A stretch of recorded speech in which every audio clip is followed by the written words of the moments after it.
안녕하십니까. 고고TV 여명입니다. 11월 22일 오후 들어갑니다.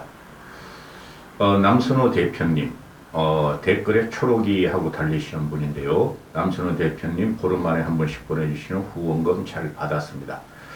항상 말씀을 드리지만은 남선호 대표님에 의해서 고고TV가 지탱이 되고 그나마 힘을 받아서 하루에도 몇 개씩이라도 영상을 찍습니다. 그냥 죄송하고 그냥 미안할 따름입니다. 고맙기도 하고. 미고사입니다. 미고사. 미안하고 고맙고 사랑스럽습니다. 남선호 대표님 화이팅 하십시오. 다른 분들도 고고TV에 후원을 하시거나 차일 구독료를 내시고 보셔야 됩니다. 꾸준히 하시는 분들은 고고TV가 남선호 대표님이 외에 들어오는 수입이 전혀 없어요.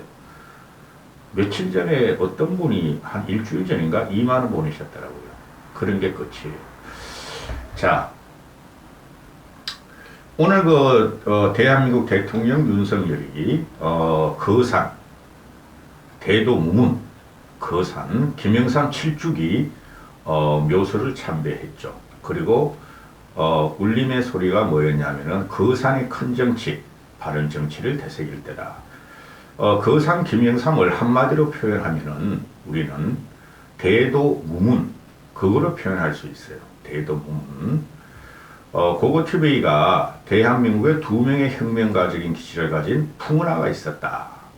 그 한 명은 박정희 대통령이었고 두 명은 김영삼 대통령이었다. 또 기린하고 풍은아는 아니더라도 기린아적인 면모를 가진 정치인이 있었다. 김대중이었다.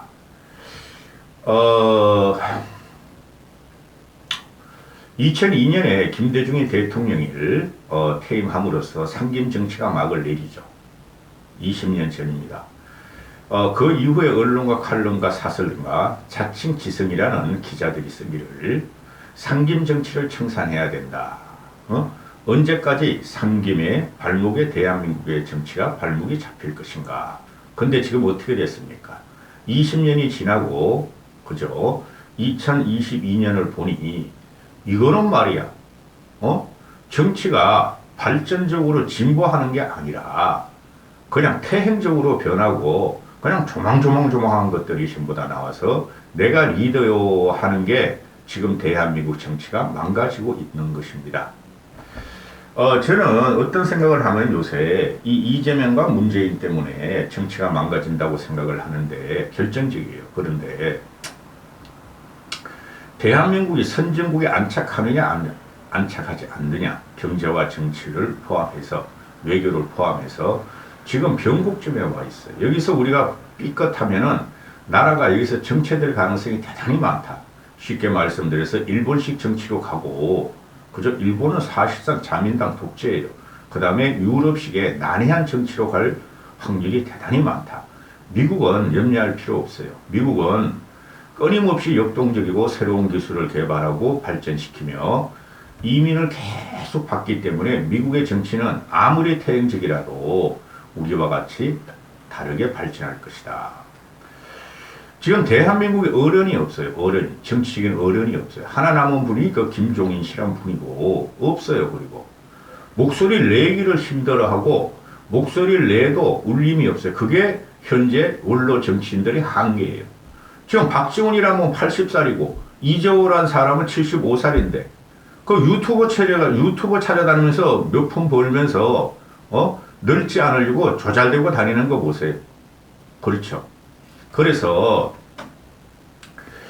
대한민국은 보수의 나라입니다. 보수가 성장을 시켰고 보수가 발전시켰고 보수에 의해서 주도된 나라인데 노무현에 부터 해가지고 세상이 갈라치기를 당하고 양극단의 정치 풍토가 생겼습니다. 박정희는 산업화만 이루한 게 아니라 산업화 플러스 민주화를 이룩했다고 보시면 돼요.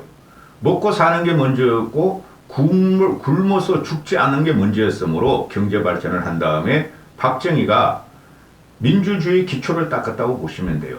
비록 집권은 쿠데타를 했지만 그것을 받아가지고 박정희를 극복하는 과정에서 김영삼이가 87 체제 이후에 김영삼이가 대통령이 되면서 그때 완전히 대한민국에 또 한 번 변곡점이 왔어요. 그 이후에는 김영삼 이후에는 개혁도 없고 통합도 없었다. 김영삼과 김대중은 통합의 정치했어요. 지금 좌우 영남 호남이 갈라진 것은 박정희가 그런 게 아니고 오히려 전라인들이 김대중을 보호하면서 그렇게 됐고 그 좌우 영호남을 갈라치는 것은 노무현부터가 진짜다. 응? 노무현의 제일 잘못은 세대 갈등을 촉발시킨 것이다. 2030 젊은 애들을 모아하고 5060 아버지 세대를 공격하게 만든 것이고 또 정치를 아무것도 모르는 이준석이가 표 몇 표 얻기 위해서 오히려 결과적으로 표를 다 잃어버렸지만은 2030 남성과 여성을 갈라치게 한 것이다. 그러면은 왜 김영삼인가? 지금 제가 계속 말하기를 보수의 정체성이 없어요. 지금 국힘은 우파라 그러고 보수라 그러는데 그 정체성이 없어요. 정치 운동을 하고 태생적으로 정치를 통해서 정치를 한 사람이 거의 없어요. 전부 다 관료 출신이죠. 명방가 출신이고 출세주의자들이 지금 국힘에 있어요. 그러니 그게 정체성이 없고 지금 국힘을 보면은 박정희 플러스 박근혜 파도 있고 그죠? 김영삼 파는 거의 없고 이명박 파가 남아있고 그렇죠? 그 외에는 없어요. 응? 그 외에는 지난 총선 때 신진 세대를 갖다가 진입시키고 정치 개혁을 한다 그래가지고 비례 22명하고 또 초선들을 한 6, 70명 뽑았더니 그것들이 전혀 정치적인 감각도 없고 상대로 공작적으로만 보고 자기만 살려고 나가더라. 그게 보수의 정체성이에요. 그러면은 국힘 보수가 지금 다시 우리는 내세울 사람들이 있다. 큰 인물들이 있다. 그게 첫 번째가 박정희요, 두 번째가 김영삼이요, 세 번째가 이명박 플러스 박근혜인데 이걸 하나도 못 내세우는 이유가 좌우 대결에서 좌측이 헤게모니를 장악해가지고 커뮤니티를 장악하고 여론전을 주도함으로 선동에 당하고 있는데 이승만은 독재, 삼성개헌, 부정선거 때문에 추앙을 못 받고 박정희는 쿠데타 했다고 못 받고 김영삼이는 마지막에 1년 남겨놓고 환란, IMF 환란을 당했다고 대우를 못 받고 이명박이랑 다스 문제 때문에 못 받고 문재인이가 집어넣어서 못 받고 박근혜는 국정농단이고 문재인이가 집어넣어서 못 받다. 그러나 지금 제가 볼 적에 이 윤석열이라는 사람은 큰 정치를 하려고 그래요. 정치를 모르는데 크게 한번 해보려고 그래요. 통 크게. 근데 그게 왜 안 되느냐. 국힘 내부에서 유승민이 같은 애가 이준석 같은 애가 까불까불대면서 계속 공격을 하고 내분을 일으키며 민주당 쪽은 문재인에 대한 대단한 적의를 갖고 있어요. 쉽게 말해서 윤석열이. 근데 그놈들이 아직까지 세상을 지배하려고 그러고 상황 노릇을 하려고 그러고 그 다음 이재명이라는 생양아치가 있는데 윤석열은 이재명을 인간으로 안 봐요. 그냥 범죄자로 보고 있어요. 그게 역공을 당하는데 국힘 내부에서 유승민이가 계속 뛰어나오고 이준석이가 그 지랄을 했으니 발이 묶인 상태예요. 그러나 이 사람은 큰 정치를 하려고 그래요. 여기서 누가 나오느냐? 말씀을 드릴게요. 첫 번째 유승민이가 요번에 강원랜드 그게 터지자 CP 사건이 터지자 IMF 김영삼이 IMF를 당한 것은 한보가 무너지면서부터 IMF가 왔다 그러는 건 생 거짓말이에요. 한보가 무너져서 IMF를 당한 게 아니라 IMF는 IMF 때문에 한보가 무너지는 거예요. 한보 그 당시에 부채 비율이 3000%예요. 그리고 그 당시에도 제일 잘 나갔던 대우, 현대, 삼성 이런 데가 500%, 1000% 이랬어요. IMF 때문에 기업들이 무너진 거지 기업들 때문에 IMF가 무너진 게 아닌데 유승민이는 요번에 윤석열을 공격하면서 외환관리자래라 경제위기 돌파하라 강원랜드 때문에 그렇다 공포심을 심었죠. 근데 지금 어떻게 돼 있어요? 지금 여론조사하면은 매일 그냥 경기 그냥 스태그플레이션이다. 경기 침체 들어간다. 부동산가 폭락한다. 부동산가 빨리 연착륙 시켜야 돼. 원희룡이 너. 안 그러면 윤석열 정권 날라가. 그 다음에 주식 폭락한다. 물가고 인플레 고환율 고금리 아주 비명이죠. 그거는 외생 변수에서 항상 오는 거예요. 당시 IMF 일어난 것이 대한민국만 당한 게 아니에요. 응? 중국 놈들은 그 당시에 개혁 개방을 막 시작할 때라서 최후진국에서 외환 거래가 없을 때고, 북한 놈들은 그런 놈들이었고, 그죠? 그러면은 달러 위주로 구성하는 동남아 국가만, 달러 거래라는 동남아 국가만 당하대. 일본, 대만, 싱가포르, 말레이시아, 홍콩, 필리핀, 인도네시아 다 당했다고. 한국도 거의 벗어날 리가 없어요. 그런 그것은 외생 변수에서 외환 해치 번대의 공격이므로 김영삼이가 막을 수가 없었어요. 응? 근데 IMF 구제금융에 들어간 것은 그건 김대중이가 막 쪼은 거야. 구제금융 들어가라고. 그리고 김대중이가 IMF를 극복했다고 그랬잖아요. 2년 있다가. 극복한 게 아니야. 카드 깡을 시켜가지고 대한민국 국민들 다 가난하게 만들어버렸어. 국민들만 그냥 금판을 하고 신났죠. 환율이 셌으니까. 그런 거고, 그 다음에 노무현으로 가봅시다. 노무현으로 가보면은, 지금 오늘 어제 그 중앙일보 헤드라인 기사에서 이런 게 뜨죠. 노무현의 640만 불은 그대로 잠잘 것인가? 노무현의 진실, 그대로 묻어둘 것인가?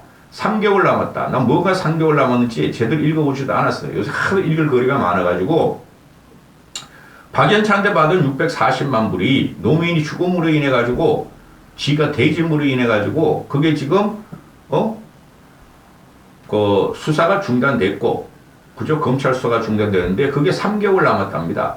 그러니까 영원히 이제부터 파묻힌다 그러는데, 그 자료가 그 당시 중수부였죠. 그죠? 그럼 지금 특수부에 다 남아있는데, 이것을 할 것인가, 칠 것인가, 말 것인가 하는데, 못 치겠죠. 제가 말씀드려요. 김영삼 같은 경우는 자기 재산을 다 죽을 찌개도 그렇고, 그 아버지가 그 황금호장, 그죠? 거제도 황금호장. 거기서 그냥 그 당시에 재벌급이었어. 거북만 치면은 그냥 멸치가 그냥 막, 만선으로 가득 차고, 그걸 갖다 정치 자금으로 자기 돈을 다 싸면서 국가를 위해서 대통령이 됐어. 그리고 다 그냥 금융실명제 하나의 척결, 뭐 이것저것 엄청나게 많아요. 다 계획을 했어. 지방자치도 올려버리고 다 했는데, 다 IMF 당했다고 하나 때문에 김영삼이가 평가를 못 당하는데, 김영삼이는 크게 큰 인물이에요. 그러면은 노무현 김대중 같은 놈은 지네 애들 홍삼 토리오 다 잡아먹었어. 다 뇌물을 받았어. 다 감옥에 갔다 왔어. 그런데 국회의원을 시켰어. 북한에 4조 달러나 줬어. 그죠? 그게 지금 우리가 북한의 핵 완성으로 우리 공포를 짓누르고 있어. 그 다음에 노무현 같은 경우도 걔는 똘끼가 있는 애라니까. 난 노무현이를 우상화시키는 건 이해가 안 가요. 뭐 권위를 내려놓고, 그 다음에 뭐 평등사회를 구사하려고 그랬다? 그럴 적에 제가 하는 말은 족같은 소리예요. 서구 선진국이나 또는 북한, 중국, 소련도 평등사회라는 게 없어요. 그런 공산주의 사회 가서 국가가 다 장악해야 돼요. 평등사회라는 것은. 자, 그러면은 노무현이가 이건 쥐가 해먹었어. 쥐하고 지 마누라가 청와대에 있으면 640만 불을 박인차한테 받았어. 그리고 대줬어. 이들을 갖다가 김대중, 노무현, 그리고 문제는 오늘은 말하지 맙시다. 이것들이 민주당과 민주세력이라고 우상화가 되고 있어. 심각화가 되고 있어. 그거 건드리면 난리나.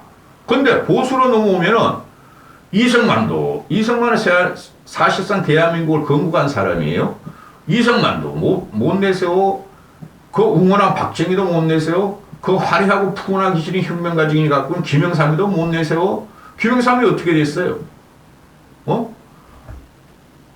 정치 자금이 들어오면은 자기가 안 받고, 그 다음 밑에 그냥 참모들께 그냥 흘러가게 했어. 통과만 하게 하고, 결국은 자기 돈을 다 써가면서 죽을 찌개도 말이야, 기념재단을 차리라고 자기 재산을 다 놓고, 그 밑에 김현철이란 애가, 제가 김현철을 애라 그러는 이유가 있어요. 그런 애가 걔도 가난하게 살아. 지가 돈 벌면서 살아. 근데 김대중이하고, 노무현의 자식들은 어떻게 돼요? 뇌물 받으면 옷을 떵떵거리면서 살아! 이게 좌파 진보의 민낯이에요. 김대중은 좌파 아니에요. 보수예요. 응? 그러면은, 지금 우리가, 좌파 진보의 그 선동과 거짓뉴스 흑서승진과 역사 폄훼와 역사, 뒤바꾸기를 지금 하고 있잖아요. 응? 역사 훼손을 하고 있잖아. 말씀드렸잖아요. 대한민국 현대사를 보면은 이승만이가 돈 먹은 적 있어요? 박정희가 돈 먹고 재산 남긴 적 있어요? 김영삼이가 재산 남긴 적 있어요? 일신을 국가에 바친 사람들이에요. 그런데 그 다음에 대통령이 된 김대중이는 재산 남겼죠. 노무현이도 640만 불 재산 남겼죠. 이명박은 원래 자기 재산인데도 쪼그라들었고, 박근혜는 재산도 없고, 윤석열도 지금 와이프 재산 보내고 자기 재산도 없고, 정치가 투명하는 것은 권력형 부정 비리가 없어야지 투명하다는 것이죠. 독재를 하고 그 나라 경제를 일으키려다 보니 그 떡고물들을 기업들이 가져갔다는 거지. 박정희가 먹은 것도 없고, 그 당시에 뭐 비자금 6억 나와서 박근혜한테 3억 주고, 캐비넷에서 그 정도는 그 당시 그걸 다 인정해야 돼요. 근데 좌파 진보 민주당 세력 유승민 이것들은 지금 뭐라 그래요? 응? 나는 유승민이가 박정희 칭찬하는 거 확실하게 들은 적 없고, 김영삼 칭찬하는 거 확실하게 들은 적 없어. 그죠? 그 문제가 유승민의 방불적인 성격이 그대로 나타나는 거예요. 자기만 똑똑하고 다 부정해버려요. 그래가지고 마지막에 돼지 놈이 노무현이에요. 자기만 똑똑하고 김대중까지 부정해버리죠. 대북송금 조사하면서. 그리고 상김 체제를 갖다가 노무현이가 없애버리려고 그러는데 지금 어떻게 됐어요? 대한민국에 어른이 없다. 정치 원로가 없다. 정치 원로들 이것들도 페이스북을 하고 있는 놈들이 있어. 한심한 놈들이. 김수환 추기경이나 박정희, 김대중이나 김영삼 같은 어른이 없더라. 다 흙으로 조작된 김대중이, 노무현이, 문재인이만 우상화되고 있더라. 그럼 보수는 뭐 하는가? 이걸 지금 윤석열이가 하려고 하는 것 같아요. 윤석열이가 뭐라 그랬어요? 정치권 입문하면서 또 김건희도 그랬고, 노무현을 가장 존경한다. 노무현이 때문에 울었다. 그러나 윤석열이가 정치를 대통령직을 6개월 수용하다 보니까 이제 정신을 좀 차릴 거예요. 아, 좌파 진보 저것들이 저런 놈들이구나. 내가 아무리 선으로 잘하려고 그러고 진순성을 보여줘도 흑색선전을 하고 네거티브를 하고 발달을 깎아먹으려고 덤벼드는 놈들이구나. 그거 잘 보셔야 돼요. 제가 생각하는 윤석열은 탄핵만 당하지 않으면은 5년 후에 굉장한 일을 하고 그만둘 배포와 배짱이 있는 친구예요. 그런데 국힘 내에서도 이것들은 국힘 내부도 악전에 말씀드린 김영삼 파가 있고 박정희 파가 있고, 국힘 내부고 박근혜 따라다니는 사람들은 다 부정을 해. 친박들은. 김영삼이는 박정희하고 저항을 해서 싫어하고, 이명박이는 박근혜하고 싸워서 싫어하고, 전두환이는 박근혜를 안 보살펴줘서 싫어하고. 그럼 도대체 뭘 어떻게 하겠다는 거야? 보수의 스펙트럼이 얼마나 넓은지 몰라요. 대표적으로 제가 볼 적에 가장 보수적인 사람이 김영삼이에요. 조보가 빨갱이한테 학살을 당했죠. 경제성장, 경제 이렇게 해야 되는데 5년 동안 경제를 일으키려고 그랬죠. 그 다음에 대한민국 역사를 갖다가 정통성을 확보했죠. 구태타 세력을 없애면서 전두환, 노태우. 그 다음에 외교도 시장 경제 친화적으로 다 나갔죠. 가장 보수적인 사람이, 보수의 우측으로 서 있는 사람이 김영삼이에요. 그 다음에 박정희는 어쩔 수 없이 대한민국 최빈국이었으므로 경제 발전시켜서 보수화가 됐는데, 대한민국의 헌법을 보면은 박정희 때 1공화국, 3공화국 때 만든 것이 5공화국에 조금 변형되나, 거기 보면은 좌파 이념, 사회평등 개념, 그런 걸 다 갖고 들어온 게 박정희예요. 박정희는 좌우를 떠나가지고 그냥 대통령이었을 뿐이에요. 이런 걸 부정하는 국힘 내부 세력이 있죠. 몰라서 그래, 정치를 그것들이. 특히 초선들, 허은하 같은 애들 그런 거 몰라요. 이준석이 그런 거 몰라요. 그런데 유승민은 알면서도 부정을 한다는 것이죠. 이 윤석열의 이 거보, 윤석열이가 설마 김대중이나 김영삼 같이 그렇게 큰 인물이 되겠어요? 김영삼 같이? 그렇진 않으나, 이런 사람을 본받고 계속 박정희를 찾아다니고 김영삼을 찾아다니는 것을 우리는 지원해주고 보수의 스펙트럼을 다시 확보해야 돼요. 그 다음에 중도층이 있는 거예요. 그 다음에 그 얼치기 평론가들이 국힘 지지율 윤석열 주 30%라 그러니까 그럼 중도층은 어떻게 하느냐? 아니 보수가 안 뭉치고 보수 지지율도 오는데 무슨 중도층이 붙겠어요. 일단 보수부터 결집시키고 보수의 스펙트럼을 확장하고 그 다음에 중도층의 눈치를 보다가 좌로 가든가 보수로 오든가 둘 중에 하나예요. 윤석열의 거부를 밀어야 돼요. 여기까지 하겠습니다.